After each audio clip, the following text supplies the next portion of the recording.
네가 간다고 죽은 네 애미가 살아나기라도 하니? 당장 내 밥상부터 차려. 그 말과 함께 시어머니는 먹다 남은 된장국을 제 얼굴에 무자비하게 끼얹었습니다. 친정엄마가 돌아가셨다는 청천벽력 같은 소식을 듣고 빈소로 향하려던 참이었어요. 3년 전 죽은 남편을 대신해 뇌졸중 걸린 시어머니의 똥오줌을 받으며 헌신했지만 돌아온 건 짐승만도 못한 취급뿐이었죠. 그 순간 저는 조용히 짐가방을 챙기며 결심했습니다. 착해 빠진 멍청한 며느리는 오늘부로 끝이라고요. 시어머니는 꿈에도 몰랐을 겁니다. 제가 현관문을 닫고 나간 그 순간부터 자신의 평화롭던 일상은 끝났다는 사실을요. 사연 시작 전에 구독 버튼을 눌러주시고 어디서 듣고 계신지 댓글에 남겨주세요. 그곳에 늘 행운이 가득하길 바라겠습니다. 제가 결혼을 한 건 5년 전 봄이었습니다. 세상 둘도 없는 다정한 남편을 만나 이제 막 신혼의 단꿈에 젖어 있던 시절이었죠. 그런데 그 행복은 오래가지 못했습니다. 결혼식을 올린 지 몇 달도 채 지나지 않아 시아버지가 갑작스레 세상을 떠나셨거든요. 평생을 시아버지 그늘에서 손에 물 한 방울 안 묻히고 살아오신 시어머니였습니다. 그런 시어머니가 하루아침에 의지할 곳을 잃고 홀로 남으셨으니 그 모습이 얼마나 안쓰러웠는지 모릅니다. 저는 남편과 상의 끝에 시어머니를 모시고 함께 살기로 했습니다. 신혼집에서 둘이 오붓하게 살아보지도 못한 채 시작된 시댁살이었지만 저는 크게 불평하지 않았어요. 저도 어릴 적에 아버지를 일찍 여의어 봤습니다. 곁에 있던 사람이 사라진다는 게 얼마나 사무치게 외로운 일인지 누구보다 잘 알았어요. 그래서 시어머니의 빈자리를 제가 채워드리려 무던히도 애를 썼습니다. 하지만 시어머니는 남편을 잃은 충격 때문인지 점점 아이처럼 변해갔고 남편한테만 의존하셨어요. 밥 한 끼도 아들 손으로 떠먹여주길 바라셨고 저를 향해서는 묘한 질투심까지 드러내셨습니다. 어머니, 제가 해드린 반찬은 영 입에 안 맞으세요? 다음엔 더 맛있게 해볼게요. 우리 아들이 해주는 게 제일 맛있지. 너는 빠져 있어. 그래도 저는 입술을 깨물고 참았습니다. 세월이 지나면 시어머니도 제 마음을 알아주실 거라고 믿었으니까요. 그러던 어느 날 밤이었습니다. 시어머니가 잠도 안 주무시고 과일이 먹고 싶다며 칭얼대기 시작하셨어요. 입맛이 통 없는데 과일이 그렇게 땡기는구나. 차로 1시간만 가면 아직 문 마트 있지 않니? 아가, 네가 좀 다녀와. 저는 한밤중이라 망설였지만 결국 옷을 챙겨 입었습니다. 네, 알겠어요, 어머님. 제가 빨리 다녀올게요. 그때 잠에서 깬 남편이 제 팔을 붙잡았어요. 윤희야, 밤길이 위험하잖아. 어머니 드시고 싶다는데 내가 다녀올게. 너는 좀 쉬고 있어. 그게 남편이 제게 남긴 마지막 말이 되고 말았습니다. 횡단보도를 건너던 남편을 술에 잔뜩 취한 운전자의 차가 그대로 들이받았거든요. 저는 응급실 차가운 복도에서 처참하게 망가진 남편의 몸을 마주해야 했습니다.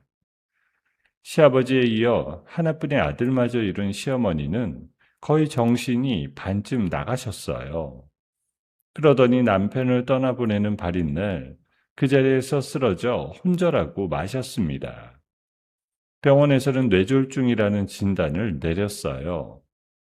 정신도 성치 못한 분이 이제는 몸까지 마음대로 움직이지 못하게 되셨죠. 저는 그런 시어머니를 차마 혼자 둘 수가 없었습니다. 주변 사람들은 하나같이 저를 말렸어요. 젊은 사람이 왜 그 고생을 하냐며 다들 혀를 찼습니다. 윤희야, 남편도 없는데 네가 왜 시어머니 똥오줌을 받아? 얼른 그 집에서 나와. 그래도 사람 둘이라는 게 있잖아요. 제가 안 보면 누가 봐요? 그렇게 3년이 흘렀습니다. 시어머니의 대소변을 제 손으로 받아냈어요. 병원비와 생활비를 벌겠다고 낮에는 식당 주방에서 그릇을 닦았고요. 밤이면 또 다른 식당에 나가 늦도록 일을 했습니다.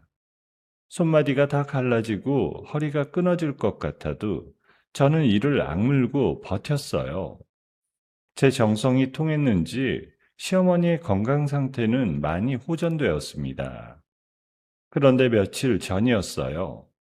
감기 기운이 있다던 친정엄마가 그만 폐렴으로 입원을 하셨습니다. 너무 늦게 발견한 탓에 폐혈증으로 이어졌고 결국 세상을 떠나셨어요. 저는 식당 일에 집안 일에 시어머니 뒷바라지까지 핑계로 삼아 엄마의 마지막 가는 길조차 지키지 못했습니다. 싸늘하게 식은 엄마의 주검을 맞이하고서야 저는 무너져 내리고 말았어요.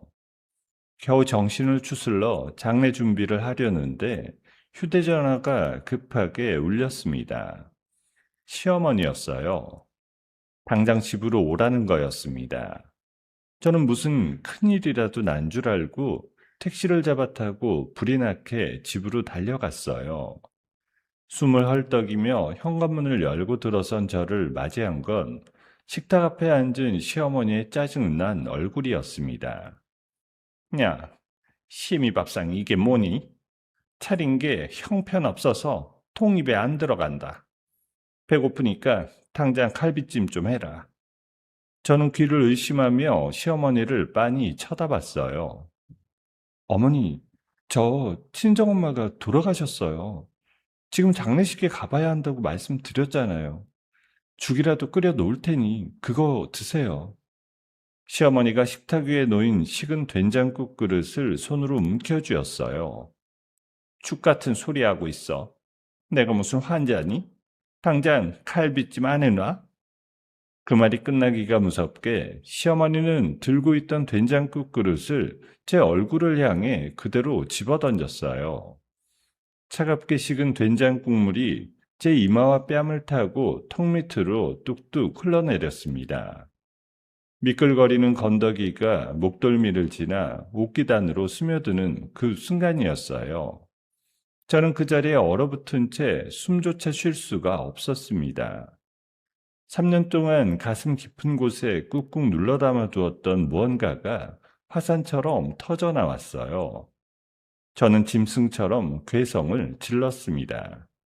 제 목구멍에서 그런 소리가 나올 수 있다는 걸 그날 처음 알았어요.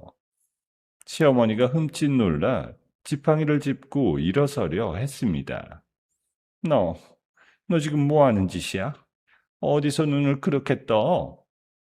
어머니 밥상이 그렇게 중요해요? 우리 엄마가 차게 식어가는 이 순간에 너무하신 거 아니에요? 저는 성큼성큼 다가가 현관문을 막고 있는 시어머니의 어깨를 두 손으로 거칠게 밀쳐냈어요.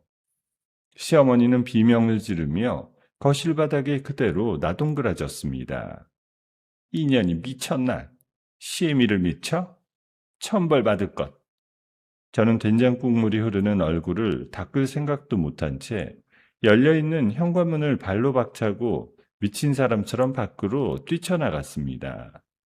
다시 잡아탄 택시 안에서 저는 차창에 머리를 기댄 채 눈을 질끈 감았어요. 3년 전 남편을 떠나보낸 그 밤이 떠올라 도무지 숨을 쉴 수가 없었습니다. 택시가 장례식장 앞에 멈춰 섰어요. 저는 비틀거리는 다리를 끌고 빈소로 들어섰습니다. 하얀 국화 사이로 엄마의 영정사진이 저를 내려다보고 있었어요. 사진 속 엄마는 그 어느 때보다 환하게 웃고 있었습니다.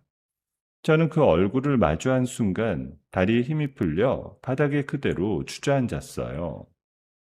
엄마, 엄마 미안해. 내가 미안해. 저는 맨손으로 차가운 바닥을 치며 끊어질 듯한 울음을 토해냈습니다. 시어머니를 챙기느라 정작 저를 낳아준 우리 엄마는 병든 몸으로 외롭게 죽어갔다는 사실이 칼날처럼 가슴을 후벼 팠어요. 빈소는 텅 비어 있었습니다.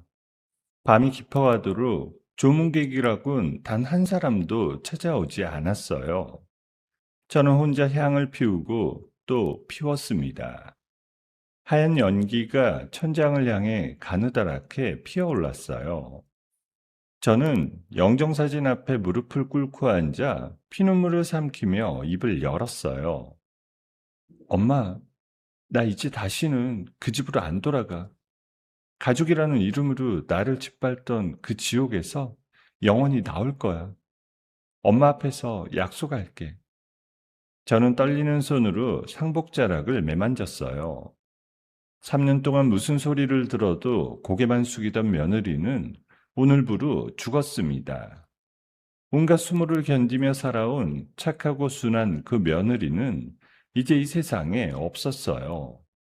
저는 차가운 빈소바닥에 앉아 다가올 외로운 홀로서기를 독하게 준비하기 시작했습니다. 엄마의 장례식 첫날 밤이었습니다. 저는 텅 빈 빈소를 홀로 지키며 영정사진만 바라보고 있었어요. 그런데 주머니 속 휴대전화가 쉴 새 없이 덜덜 떨려댔습니다. 화면에는 시어머니의 이름이 끊임없이 떴어요. 전화를 받지 않으면 곧바로 문자가 날아들었습니다. 야, 이 못된 거사. 당장 와서 밥 안 차려놔? 시애미를 굶겨 죽일 생각이냐?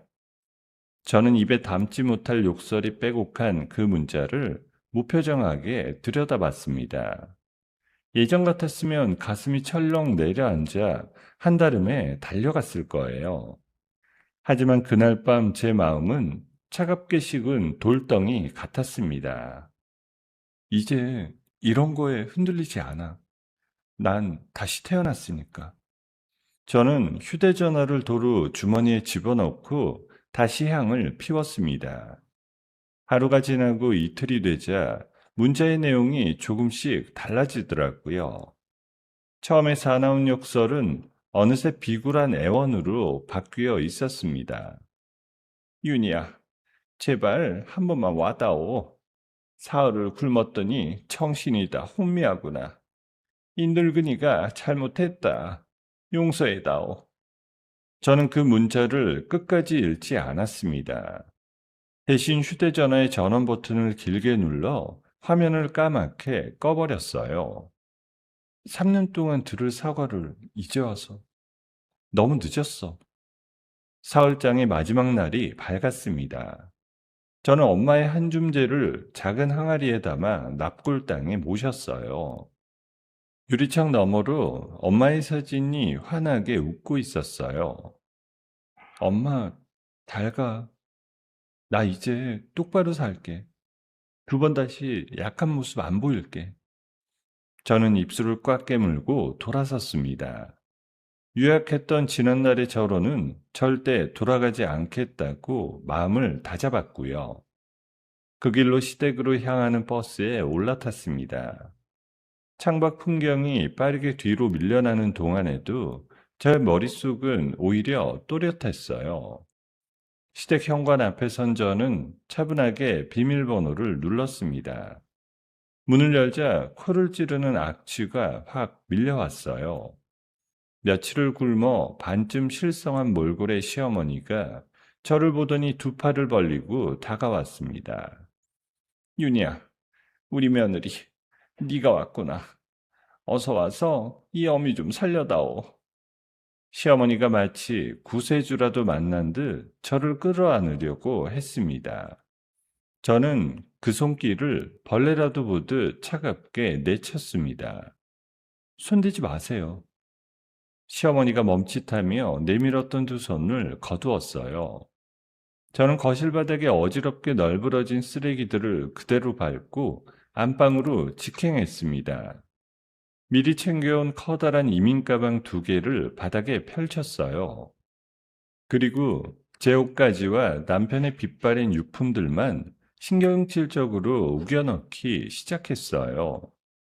손이 부들부들 떨렸지만 멈추지 않았습니다. 뒤늦게 상황을 알아챈 시어머니가 사색이 되어 방으로 기어들어왔어요. 그러더니 제 바짓가랑이를 두 손으로 움켜쥐고 늘어졌습니다. 너 지금 뭐 하는 거냐? 이 늙은이를 버리고 가겠다는 거야? 그러면 천벌을 받아. 벼락 맞아 죽을 거다. 저는 가방의 지퍼를 끝까지 쭉 올리며 천천히 돌아섰어요. 그리고 바닥에 엎드린 시어머니를 차갑게 내려다봤습니다. 어머니, 똑똑히 들으세요. 어머니 아들은 3년 전에 죽었어요. 그리고 어머니 며느리는요? 저는 잠시 말을 끊고 시어머니의 두 눈을 똑바로 응시했어요. 어머니가 제 얼굴에 그 된장국을 끼얹던 바로 그 순간 그 자리에서 완벽하게 죽어 없어졌어요. 그러니 더 이상 저를 며느리라고 부르지 마세요. 시어머니가 입을 딱 벌린 채 아무 말도 잇지 못했습니다. 윤희야, 윤희야, 가지 마. 나 혼자 두면 안 돼. 저는 발악하며 바닥을 기는 시어머니를 그대로 내버려 뒀습니다. 양손에 묵직한 이민 가방을 나눠쥐고 현관으로 향했어요. 등 뒤에서 울부짖는 소리가 들렸지만 저는 단 한 번도 뒤를 돌아보지 않았습니다. 3년 동안 저를 올감했던 그 집의 현관문을 거칠게 닫았어요. 이걸로 다 끝이야. 다시는 이 문을 열 일 없을 거야. 쾅하는 소리와 함께 지옥 같던 시댁 생활이 영원히 닫혔습니다. 무거운 가방을 끌고 골목을 빠져나오는데 이상하게도 발걸음이 한결 가벼웠어요. 저는 곧장 동네 부동산을 찾아 들어갔습니다. 그동안 시어머니 몰래 한 푼 두 푼 억적같이 모아두었던 비상금이 제 전부였어요. 사장님, 보증금 적고 월세 싼 방 하나만 구해주세요. 작아도 괜찮아요. 이 돈으로는 변별한 방이 없는데. 변들이 고시원 정도밖에 안 나와요. 창문도 없는 방인데 괜찮겠어요? 네, 몸 하나 누일 곳이면 충분해요. 저는 그날로 변두리의 낡은 고시원에 창문도 없는 작은 방 한 칸을 계약했어요. 가방 두 개를 부려놓으니 방이 꽉 찼습니다. 저는 좁은 침대에 가만히 몸을 뉘었어요. 천장이 손에 닿을 듯 가까웠습니다. 습기 찬 벽에서는 곰팡내가 풍겼지만 마음만은 이상하리 많지 편안했어요. 내일부터 다시 시작하는 거야. 동네 식당부터 돌면서 설거지라도 해야지.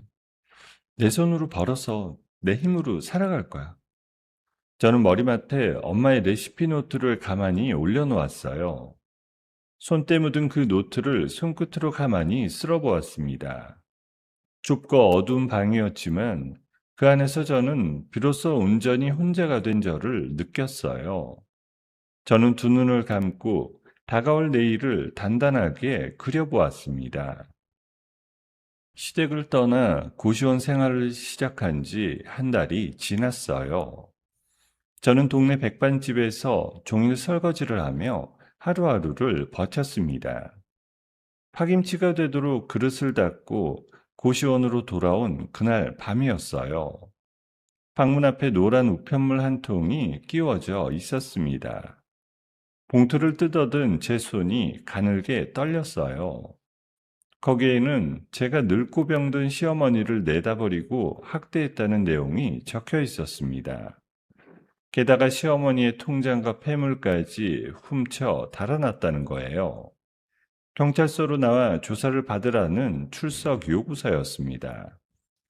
내가 도둑이라니. 내가 누구 통장을 훔쳤다는 거야? 다음날 아침, 저는 떨리는 마음으로 경찰서 문을 열고 들어갔어요. 형사 앞에는 뜻밖의 사람이 앉아 있었습니다. 남편의 장례식 이후 코빼기도 안 비치고 사라졌던 시누이였어요. 시누이가 손수건으로 눈가를 찍어내며 형사 앞에서 서럽게 흐느끼고 있더라고요. 형사님, 글쎄 저 사람이 우리 불쌍한 엄마를 굶기고 때리고 그것도 모자라 통장까지 들고 도망을 쳤지 뭐예요? 천하에 저런 폐륜이 어디 있어요? 저는 기가 막혀 말문이 막혔습니다. 시누이가 고개를 돌리다 저를 발견하고는 벌떡 일어났어요. 그러더니 형사들이 말릴 새도 없이 달려들었습니다. 짝하는 소리와 함께 제 뺨이 옆으로 획 돌아갔어요. 이 뻔뻔한 거. 네가 무슨 낯짝으로 여기를 기어들어와? 지금 뭐 하는 거예요? 손찌검을 왜 해요? 손찌검 정도로 끝나는 게 다행인 줄 알아. 나는 멀리 타지에 있어서 아무것도 몰랐어. 늙은 엄마 내다 버린 건 다 너야. 다 네가 한 짓이라고. 형사가 둘 사이를 황급히 떼어놓았습니다. 두 분 진정하세요. 여기서 이러시면 안 됩니다. 서윤희 씨, 이쪽으로 앉으세요. 저는 화끈거리며 부풀어 오른 뺨을 손으로 감싸쥐고 형사 앞에 앉았습니다. 형사가 서류를 한 장 넘기며 입을 열었어요.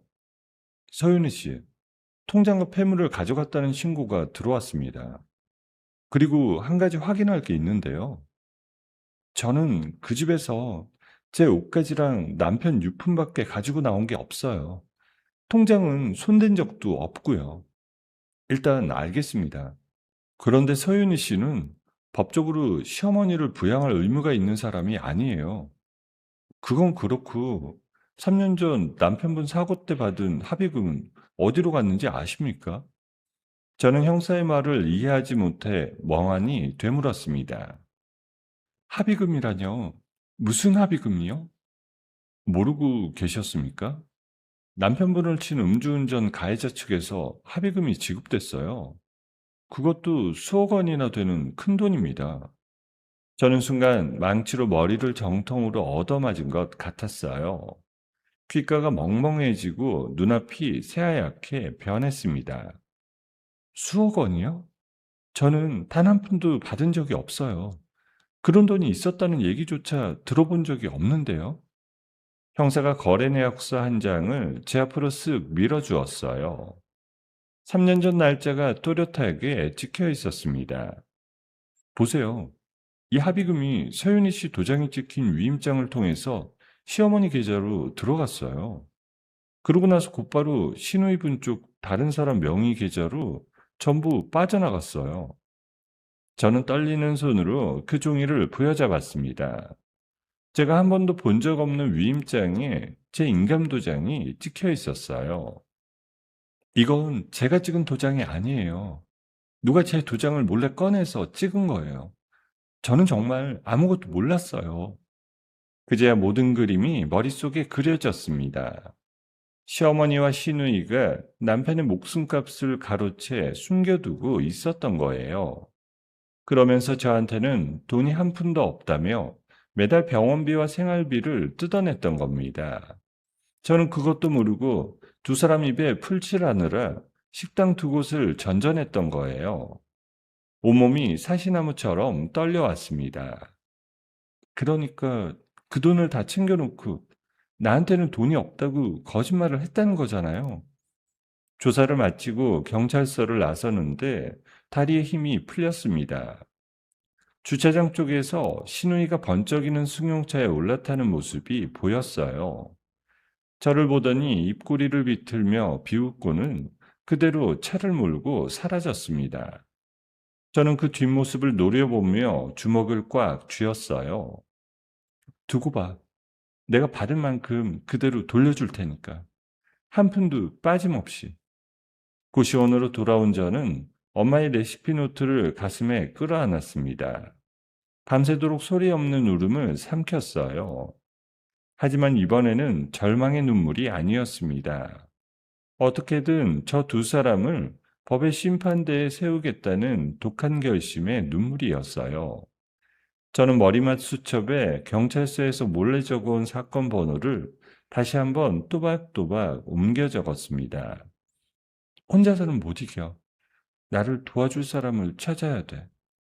동이 트기 무섭게 저는 자리를 박차고 일어났습니다. 전 재산이 찍힌 통장과 사건 번호를 적은 수첩을 가방에 챙겨 넣었어요. 저를 도와줄 든든한 사람을 찾겠다는 일념으로 저는 무작정 거리로 나섰습니다. 충격적인 진실을 마주하고 절망에 빠진 다음날 오후였어요. 저는 무려 법률 상담소란 상담소는 죄다 찾아다녔습니다. 하지만 가는 곳마다 돌아오는 대답은 한결같았어요. 사건이 너무 복잡하네요. 합의금 도용에 위임장 위조까지 얽혀 있으면 보통 일이 아닙니다. 저희가 도와드리기 어려워요. 그럼 저는 어디로 가야 돼요? 돈도 없고 아는 사람도 없는데. 글쎄요. 변호사를 선임하시는 게 제일 확실한데 그게 다 돈이라서요. 저는 그렇게 하루 종일 거리를 헤맸습니다. 어느 곳에서도 저를 받아주지 않았어요. 지칠 대로 지친 다리를 끌고 정신을 차려보니 어느새 한강다리 위였습니다. 난간을 붙잡은 손에 저도 모르게 힘이 들어갔어요. 바람이 차갑게 뺨을 스쳤습니다. 세상에 저를 도와줄 사람은 단 한 명도 없는 것만 같았어요. 나 혼자 이 큰 산을 어떻게 다 넘어? 그냥 다 내려놓고 싶다. 그렇게 시커먼 강물만 하염없이 내려다보던 그때였어요. 강변 한쪽에 작은 천막 하나가 눈에 들어왔습니다. 무료 법률 상담이라는 글씨가 바람에 펄럭이고 있었어요. 저는 마지막이라는 심정으로 비틀비틀 그 천막을 향해 발걸음을 옮겼습니다. 허름한 천막 안에는 서류 뭉치를 잔뜩 끌어안은 40대 초반의 남자가 앉아 있었어요. 어서 오세요. 마침 정리하던 참인데 잘 오셨습니다. 무슨 일이신지 편하게 말씀해 보세요. 저는 자리에 앉자마자 그동안 가슴에 맺힌 기구한 사연을 와르르 쏟아냈어요. 남편을 어이없게 잃은 일부터 3년간의 병수발, 그리고 합의금을 가로챈 시댁 식구들 이야기까지요. 이야기를 듣던 이 변호사의 얼굴이 점점 불그락푸르락해졌습니다. 급기야 주먹으로 책상을 쾅 하고 내리쳤어요. 세상에 이런 천인공노할 일이 다 있습니까? 사람 목숨값을 가로채고도 모자라 도둑으로 몰아요? 제가 이걸 그냥 두고 보면 변호사도 아닙니다. 변호사님, 그런데 저는 변호사님께 드릴 돈이 정말 한 푼도 없어요. 지금 고시원 월세도 겨우 내는 형편이라서요. 돈은 됐습니다. 나중에 빼앗긴 돈 되찾으면 그때 받으면 돼요. 지금 그게 중요한 게 아닙니다. 당장 같이 싸워요. 정말 그래 주실 수 있겠어요? 저는 이제 변호사님만 믿을게요. 이 변호사는 그 자리에서 제 사건을 맡겠다고 했습니다. 바로 다음 날 경찰서에 자기가 제 변호인이라는 서류를 제출했어요. 그러고는 저를 올가매려는 신우이의 덫부터 하나씩 풀어나가기 시작했습니다. 이 변호사는 제가 3년 동안 시어머니 병원비와 생활비를 보낸 은행 기록을 전부 모았어요. 새벽부터 밤까지 식당에서 일한 근무 기록도 한 장 한 장 챙겼습니다. 윤희 씨, 이것 좀 보세요. 매달 꼬박꼬박 시어머니께 돈을 보낸 기록이 수백 건입니다. 학대는커녕 자기 몸 갈아가며 모셨다는 증거예요.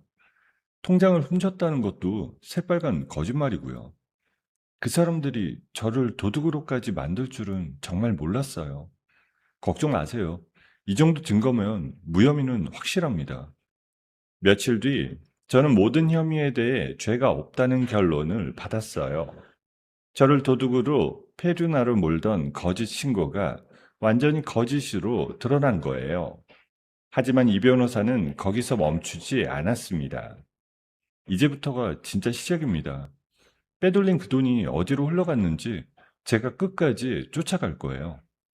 이 변호사는 법원의 시어머니와 시누이 계좌를 들여다볼 수 있게 해달라고 요청했어요. 그렇게 돈의 흐름을 샅샅이 추적해 들어갔습니다. 몇 주에 걸친 끈질긴 추적 끝에 마침내 결정적인 증거가 나왔어요. 어느 날 이 변호사가 다급한 목소리로 저를 사무실로 불렀습니다. 찾았습니다. 남편분 합의금이요. 시누이 남편 명의로 산 상가 건물 사는데 고스란히 들어갔어요. 나머지는 위험한 주식 투자로 다 날렸고요. 그 돈이 어떤 돈인데 우리 남편 목숨값을 그렇게 흥청망청 써버렸다는 거예요? 그러니까 더 늦기 전에 한 푼도 못 빼돌리게 전부 묶어버려야 됩니다.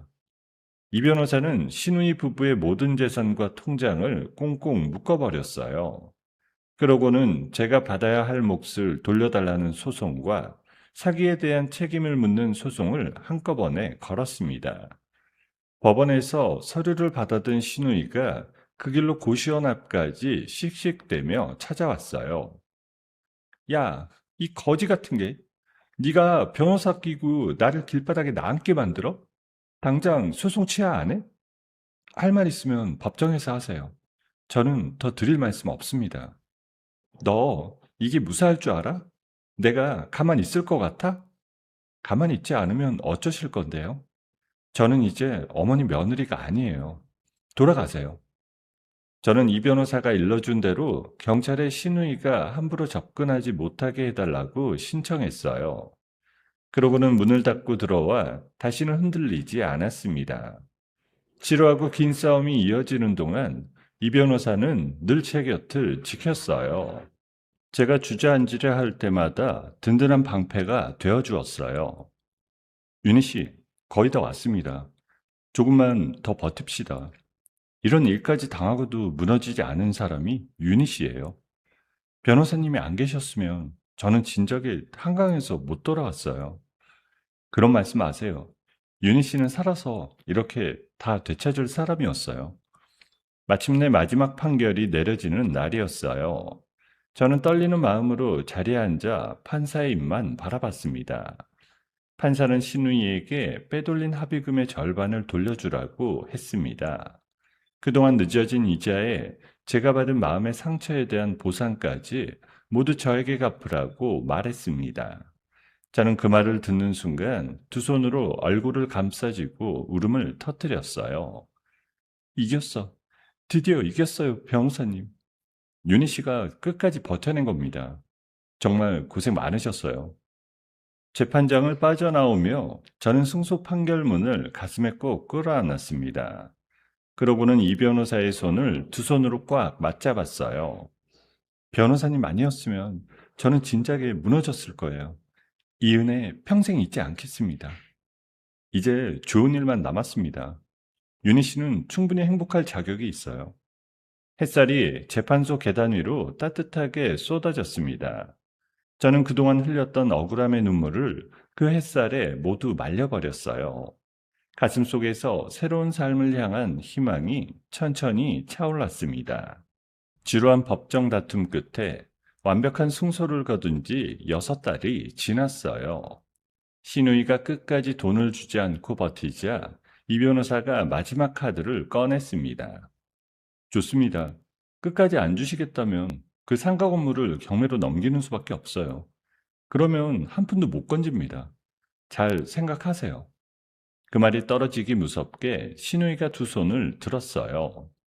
마침내 제 몫의 합의금과 마음의 상처에 대한 보상금이 통장으로 들어왔습니다.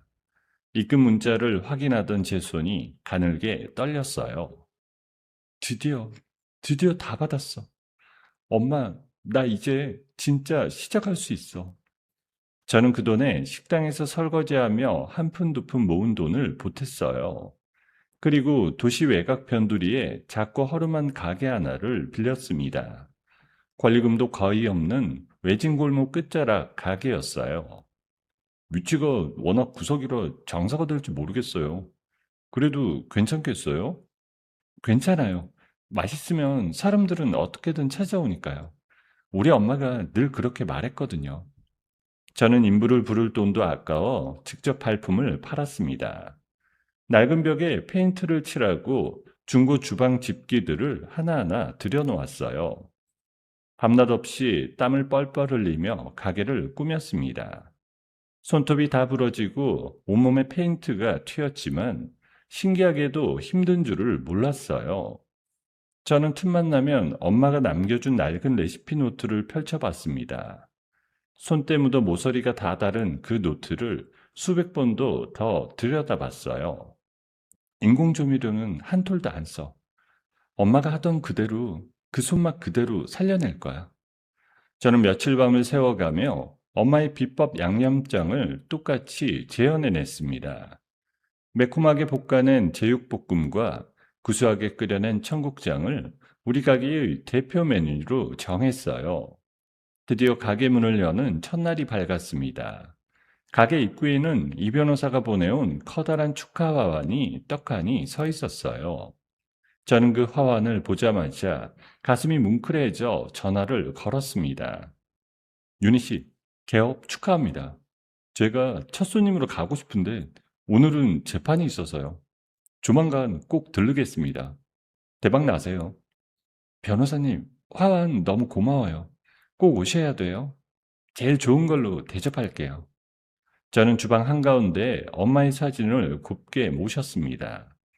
그리고 가장 정성껏 차린 첫 밥상을 사진 앞에 올렸어요. 모락모락 김이 오르는 밥과 제육볶음을 바라보는데 자꾸만 눈물이 차올랐어요.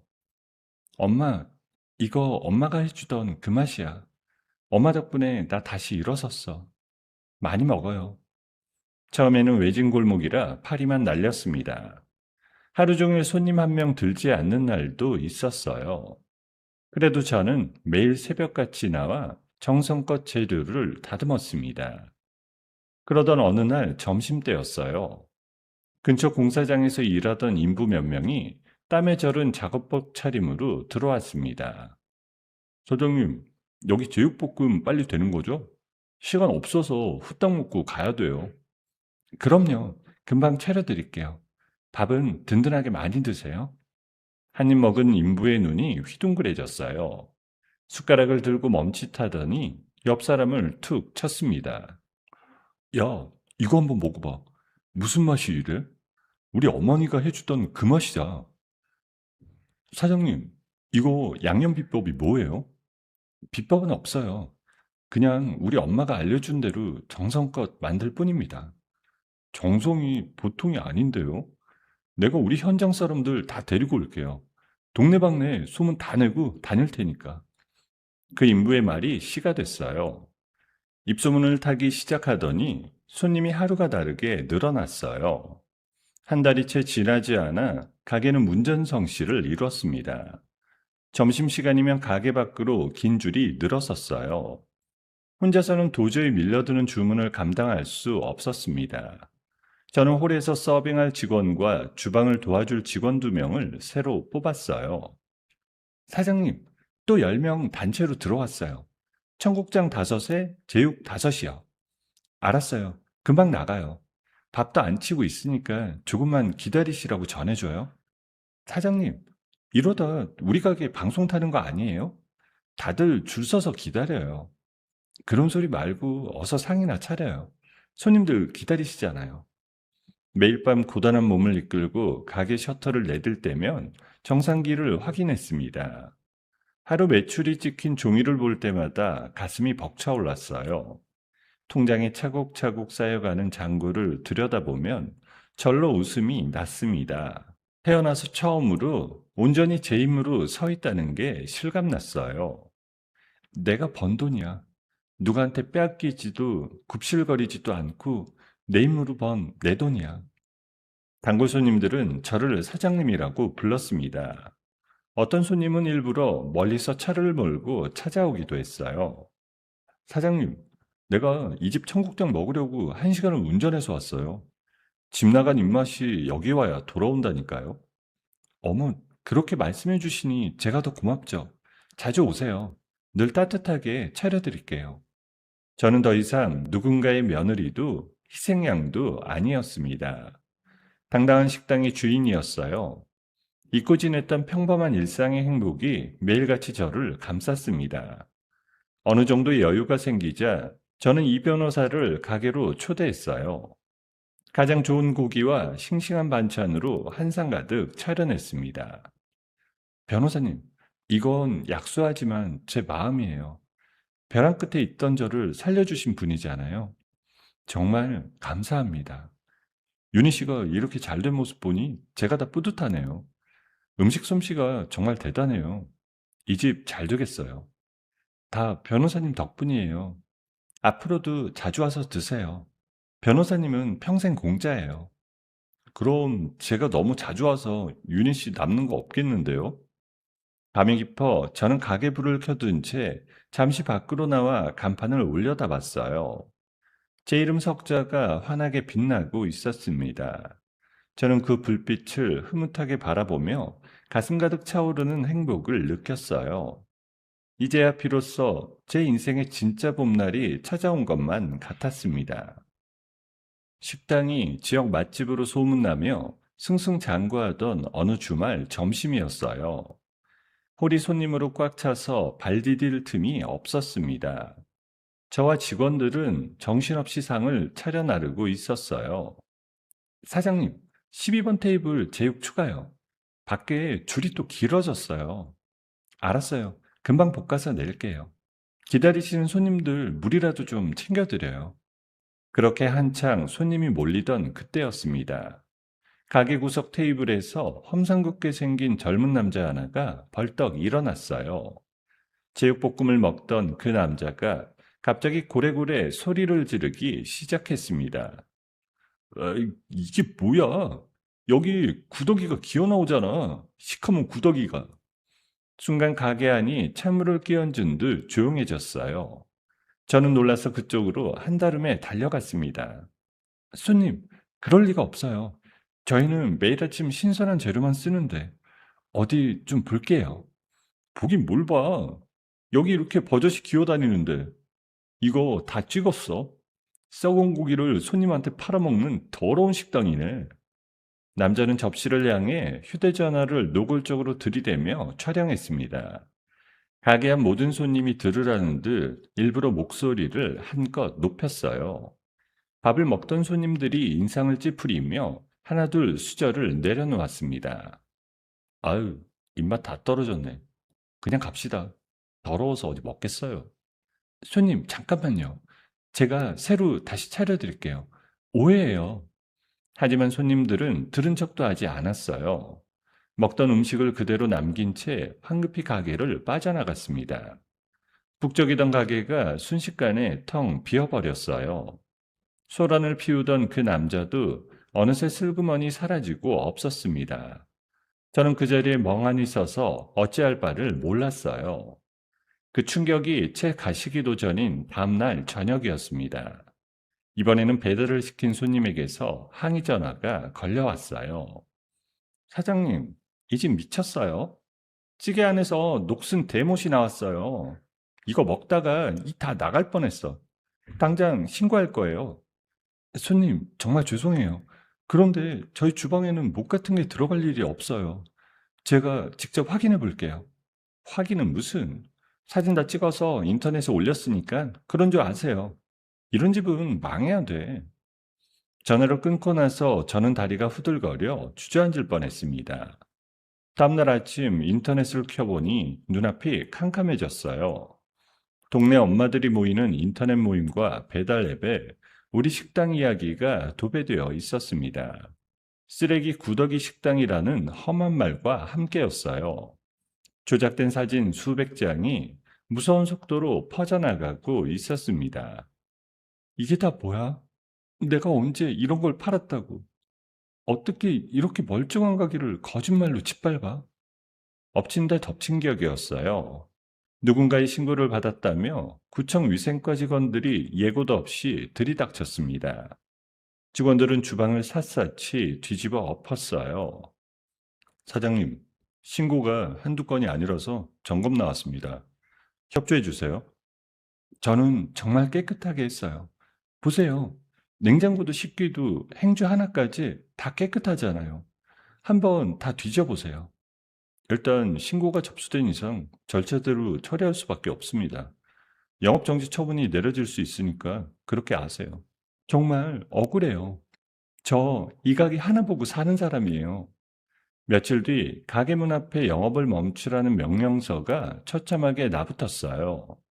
매일같이 줄을 서던 단골 손님들의 발길이 하루아침에 뚝 끊겼습니다. 신선하게 준비해둔 산더미 같은 식재료들이 고스란히 쓰레기통으로 들어갔어요. 손해가 눈덩이처럼 풀어났습니다.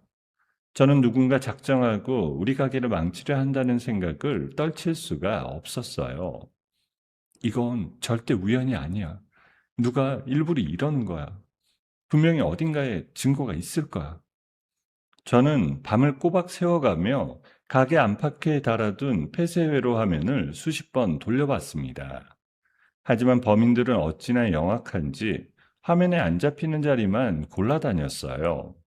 하나같이 모자를 푹 눌러쓰고 마스크로 얼굴을 꽁꽁 가리고 있었습니다. 얼굴이 하나도 안 보이네.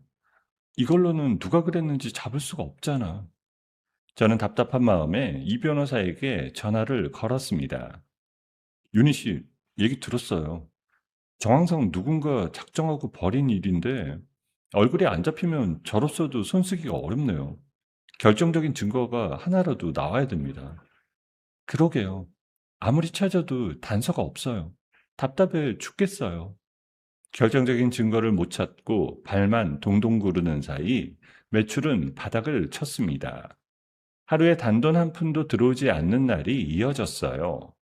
새로 뽑은 직원들마저 불안한 눈치를 보이기 시작했습니다. 사장님, 저 정말 죄송한데요. 이번 달까지만 일할게요. 가게가 이러니까 다음 달 월급도 못 받을 것 같아서요. 그래요. 그동안 고마웠어요. 내가 더 잘했어야 되는데 미안해요. 직원 두 명이 차례로 가게를 떠났습니다. 어렵게 일궈낸 제 첫 식당이자 인생의 희망이 한순간에 무너져 내렸어요. 저는 텅 빈 주방 바닥에 털썩 주저앉았습니다. 영업정지 통지서를 두 손으로 부여잡았어요. 종이가 구겨지도록 움켜쥐고 짐승처럼 통곡했습니다. 내가 뭘 그렇게 잘못했다고. 이 가게 하나 지키겠다고 내가 얼마나 애를 썼는데. 엄마, 나 이제 어떡해? 더 이상 식당을 끌고 갈 돈도 마음의 힘도 남아있지 않았습니다. 저는 결국 눈물을 머금고 가게 유리문에 종이 한 장을 써붙였어요. 삐뚤빼뚤한 글씨로 임시 휴업이라고 적은 종이였습니다. 셔터를 내리는 손이 무겁게 떨렸어요. 저는 또다시 끝모를 절망 속으로 깊이 가라앉았습니다. 영업을 중단하고 폐업 신고까지 고민하던 캄캄한 새벽이었어요. 저는 고시원 좁은 방에 술에 취해 쓰러져 있었습니다. 바닥에 나뒹구는 빈 소주병이 눈에 들어왔어요. 그동안 모은 게 한순간에 다 무너졌다는 생각에 저는 며칠째 잠을 이루지 못했습니다. 그때 머리맡에 둔 휴대전화가 부르르 떨렸어요. 화면에는 모르는 번호가 떠 있었습니다. 저는 흐릿한 정신으로 전화를 받았어요. 여보세요? 수화기 너머에서 숨이 넘어갈 듯 헐떡이는 늙은 여자의 울음소리가 들려왔습니다. 어딘가 낯익은 목소리였어요. 윤희야, 나다. 네 시애미. 저는 그 목소리를 듣는 순간 술이 확 깼습니다. 온몸이 굳어버린 듯 아무 말도 나오지 않았어요. 무슨 일이세요?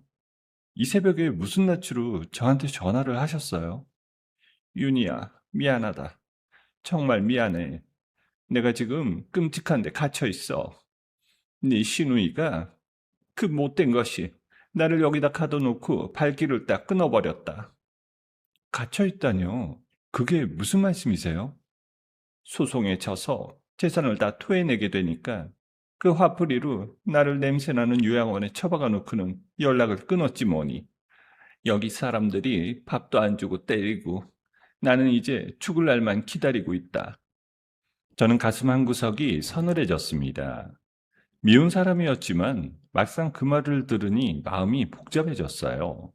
친딸한테 버림받으셨다는 거예요? 그렇게 끔찍하게. 그래, 핏줄이라고 끔찍이 위하던 그 딸한테 헌신작처럼 버려졌어. 윤희야, 내가 똥오줌도 못 가릴 때 군말 하나도 없이 밑을 닦아준 게 너였다. 그게 진짜 자식이었는데 내가 그걸 이제 알았어. 그런 말씀 듣자고 제가 그 고생을 한 게 아니에요. 안다 알아.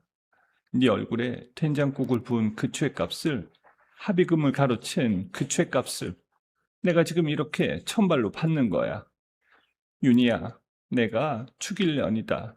정말 미안해. 이제 와서 그런 말씀을 들어서 뭐해요? 다 지난 일이에요. 윤희야, 그게 다가 아니다. 네 식당 말이다. 그 끔찍한 일이 누구 짓인지 내가 알아. 순간 저는 휴대전화를 덕꽉 움켜쥐었어요. 그게 무슨 말씀이세요? 우리 식당 일을 어머니가 어떻게 아세요? 그 못된 것이 한 짓이야. 네 식당이 잘 된다는 소식에 배가 아파서 눈이 뒤집힌 게지. 동네 양아치들한테 술을 사 먹이고 나중에 큰돈을 주겠다고 꼬드겨서는 네 음식에 벌레를 넣고 못을 넣게 시킨 거야. 저는 망치로 머리를 얻어맞은 것 같은 기분이었습니다. 온몸이 부들부들 떨렸어요. 그러니까 그 모든 게 다 신우의 짓이었단 거예요? 결국 그 사람이 끝까지 나를? 그래. 그 못된 것이 나를 여기 끌고 오기 첫날 밤이었어. 양아치들이랑 전화하면서 너를 아주 박살냈다고 낄낄대며 자랑하더구나. 듣고 있자니 피가 거꾸로 솟았어. 그래서 내가 옛날에 쓰던 공기계에 그 통화를 몰래 다 녹음해뒀다. 녹음을요? 그걸 어떻게 하셨어요? 그 공기계를 요양원 침대 및 매트리스 아래에 숨겨놨어. 전원을 꺼뒀어. 그런데 충전을 할 수가 있어야지. 손에 쥔 게 아무것도 없는데. 그래서요? 어떻게 켜셨어요? 그래서 내 손가락에 남은 마지막 금반지를 빼서 요양보호사한테 쥐어줬다. 딱 10분만 충전해달라고 빌고 또 빌었어. 그렇게 겨우 전원을 켰다.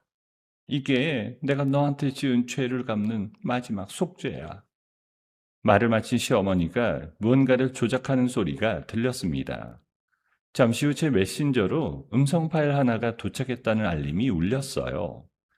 그 파일 안에 다 들어있어. 부디 그걸로 그 못된 것을 벌받게 해다오. 그게 이 죄 많은 늙은이의 마지막 부탁이다. 알겠어요. 끊을게요.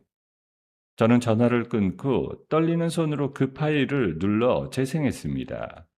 좁은 고시원 방 안에 신우의 표독스러운 목소리가 또렷하게 울려 퍼졌어요. 야, 벌레는 어디서 구했어? 그 큰 걸로 다 했지? 그래, 못도 큼지막한 걸로 박아놓고 사진 잘 찍어서 인터넷에 후기 쫙 깔아. 그냥 가게 아주 망하게 만들어야 돼. 돈은 일 다 끝나고 두둑하게 챙겨줄게.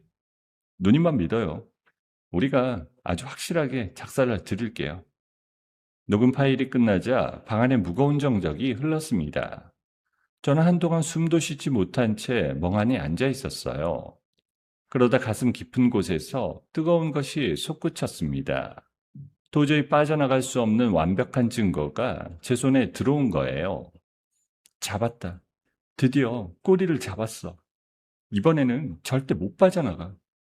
분노와 동시에 반격의 통쾌함이 온몸을 휘감았습니다. 저는 그 자리에서 벌떡 일어났어요.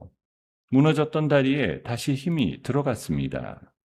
저는 흐트러진 머리를 쓸어 넘기고 정신을 바짝 차렸어요. 가장 먼저 그 녹음 파일을 작은 저장 장치에 안전하게 옮겨 담았습니다. 이게 내 복수의 칼날이 돼줄 거야. 단단히 챙겨두자. 두 번 다시 잃어버리면 안 돼. 동이 트기도 전인 이른 새벽이었지만 저는 망설이지 않았습니다. 잠들어 있을 이 변호사에게 곧장 전화를 걸었어요. 신호음이 몇 번 울리고 잠긴 목소리가 들려왔습니다. 여보세요? 윤희 씨? 이 새벽에 무슨 일이에요? 변호사님, 증거 찾았어요. 결정적인 증거요. 누가 우리 가게를 망쳤는지 다 나왔어요. 신우이였어요. 처음부터 끝까지 다 그 사람 짓이었어요. 뭐라고요? 신우이가요? 확실한 증거입니까? 네, 통화 녹음이에요.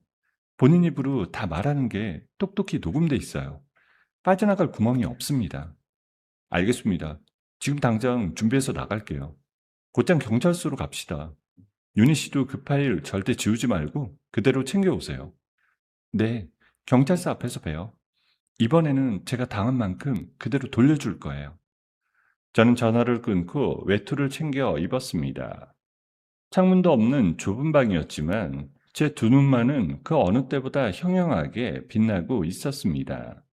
저는 저장 장치를 주머니에 깊숙이 넣고 단단히 신발끈을 묶었어요. 결정적인 증거를 손에 쥔 다음날 아침 일찍이었어요. 저와 이 변호사는 경찰서 형사과로 한달음에 달려갔습니다. 저는 시어머니가 보내준 통화 녹음 파일을 형사 앞에 내밀었어요. 그동안 모아둔 인터넷 악성 게시글 화면도 빠짐없이 함께 제출했습니다. 형사님, 이 녹음 한번 들어보세요. 멀쩡한 식당을 작정하고 망가뜨린 겁니다. 벌레를 어디서 구하라느니, 후기를 조작하라느니, 본인 입으로 다 지시하고 있어요. 당장 잡아들이고 집을 수색해 주십시오. 이거 본인 목소리만 맞으면 빼도 박도 못하겠는데요? 좋습니다. 바로 수사팀 꾸리겠습니다. 형사님, 부탁드려요. 저 정말 억울하게 다 잃었어요. 꼭 잡아주세요. 명백한 증거를 확인한 경찰은 곧바로 움직였습니다. 형사들은 신우이가 숨어 지내던 오피스텔로 들이닥쳤어요. 자고 있던 신우이가 잠옷바람으로 끌려 나왔습니다. 음식에 벌레와 못을 넣은 양아치들도 같은 시각 현장에서 붙잡혔어요. 이거 내가 뭘 했다고 이래? 나는 아무것도 몰라. 증거 있어? 증거 있냐고. 증거요? 본인이 직접 다 말씀하셨던데요. 가서 천천히 들어봅시다. 저는 취조실 창 너머로 그 광경을 가만히 지켜보았습니다. 억울하다면 펄펄 뛰는 신우이의 추악한 몰골이 또렷하게 보였어요. 예전 같으면 다리가 후들거렸겠지만 그날 제 마음은 잔잔한 호수 같았습니다. 저는 일말의 동정심도 없이 서늘한 눈빛으로 그 몰락을 끝까지 눈에 담았어요. 그렇게 남을 짓밟더니 결국 네가 판 함정에 네가 빠졌구나. 이 변호사가 제 곁으로 다가와 어깨를 가볍게 두드렸습니다. 윤희 씨, 이제 다 끝났습니다. 저 사람들은 죗값을 톡톡히 치를 거예요. 네, 변호사님 덕분이에요. 정말 다 끝났네요. 이 변호사가 발빠르게 움직인 덕분에 경찰의 수사 결과가 세상에 알려졌어요. 방송과 동네 인터넷 모임에 우리 식당의 진실이 대대적으로 보도되었습니다. 저를 마녀 사냥하던 사람들이 일제히 고개를 숙였어요. 사장님, 정말 죄송합니다. 저희가 거짓 소문만 믿고 너무 함부로 욕했어요. 부디 용서해 주세요. 저를 향했던 손가락질이 하루아침에 응원으로 바뀌었습니다. 영업정지 처분도 즉각 취소되었어요. 며칠 뒤 저는 다시 가게 문을 활짝 열었습니다.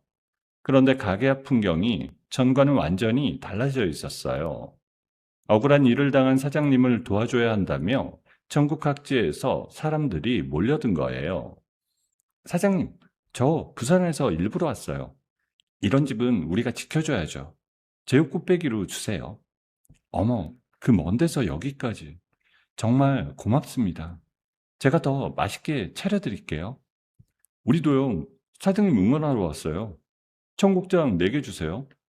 네, 다들 줄 서서 기다리시게 해서 죄송해요.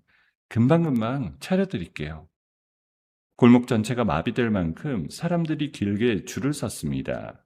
저는 밀려드는 손님들 사이에서 정신없이 상을 차려냈어요. 바쁜 와중에도 자꾸만 코끝이 시큰해졌습니다. 모든 일이 마무리되고 어느 정도 한숨을 돌린 뒤였어요. 저는 시어머니가 갇혀있던 그 불법 요양원을 그냥 두고 볼 수가 없었습니다. 경찰에 그곳의 비리를 낱낱이 알려 문을 닫게 만들었어요. 그리고 시어머니를 시설이 제대로 갖춰진 국립요양병원으로 옮겨드렸습니다. 깨끗한 병실 침대에 누운 시어머니가 제 손을 접서 붙잡았어요. 윤희야, 이 은혜를 내가 어떻게 갚노? 나 같은 죄인을 네가 또 걷어주고 정말 고맙다. 그리고 미안해. 저는 미리 준비해온 따뜻한 내복 한 벌을 침대 위에 가만히 내려놓았습니다. 어머니, 이건 제가 사람으로서 하는 마지막 도리예요. 추운 데서 고생 많으셨으니 따뜻하게 입으세요. 하지만 이게 마지막이에요. 윤희야, 가지 마라. 한 번만 더 곁에 있어다오. 두 번 다시 저 찾지 마세요. 미워하지도 원망하지도 않을게요. 그냥 여기서 이렇게 끝내요. 부디 건강하게 지내세요. 안녕히 계세요. 그래, 고맙다, 윤희야. 부디 넌 행복하게 살아.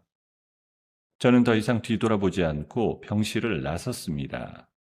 요양원 문을 나서는 순간 시원한 바람이 제 뺨을 스쳤어요. 눈부신 햇살이 머리 위로 따뜻하게 쏟아졌습니다. 그동안 저를 짓누르던 모든 과거의 무게가 그 바람에 씻겨 나가는 것만 같았어요.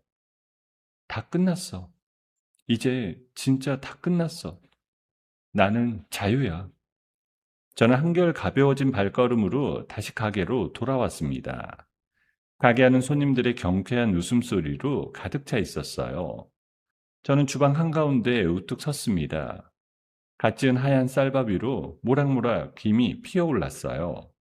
그 따뜻한 김을 바라보는데 가슴이 뭉클해졌습니다. 엄마, 나 결국 해냈어. 엄마가 남겨준 이 손맛으로 내가 다시 일어섰어. 저는 제 이름 석자가 또렷하게 새겨진 앞치마끈을 단단히 고쳐맸어요. 사장님, 10분 테이블 청국장 2개 나왔어요. 네, 금방 가져다 드릴게요. 따뜻할 때 드시라고 전해주세요. 저는 더 이상 누구의 며느리도 아니었습니다. 누군가의 희생양도 만만한 동네북도 아니었어요. 저는 온전히 제 2발로 선 제 삶의 주인이었습니다. 김이 오르는 밥상을 2손으로 받아든 저는 손님들을 향해 천천히 돌아섰어요. 그러고는 그 어느 때보다 환하고 눈부신 미소를 지어 보였습니다. 평생을 누군가의 그늘에서 참고 견디기만 하던 한 사람이 마침내 제 2발로 우뚝 서기까지의 길고 험한 여정이었습니다. 가족이라는 이름으로 받은 상처는 깊었지만 윤희는 끝내 무너지지 않았어요. 억울함 앞에서 포기하지 않았고 손을 내밀어준 사람의 진심을 외면하지 않았습니다. 그리고 엄마가 남겨준 따뜻한 손맛으로 다시 일어섰죠. 세상에는 참는 것만이 미덕인 줄 알고 살아가는 분들이 참 많습니다. 하지만 진짜 효도와 희생은 나를 다 갉아먹는 것이 아니라 나를 먼저 소중히 여기는 마음에서 시작되는 게 아닐까요? 오늘 이 이야기가 마음 한구석이 시린 누군가에게 작은 위로가 되었으면 좋겠습니다. 여러분, 오늘의 이야기 어디서 듣고 계신가요? 구독 버튼을 눌러주시고 댓글에 남겨주시면 감사한 마음으로 인사드리겠습니다. 감사합니다.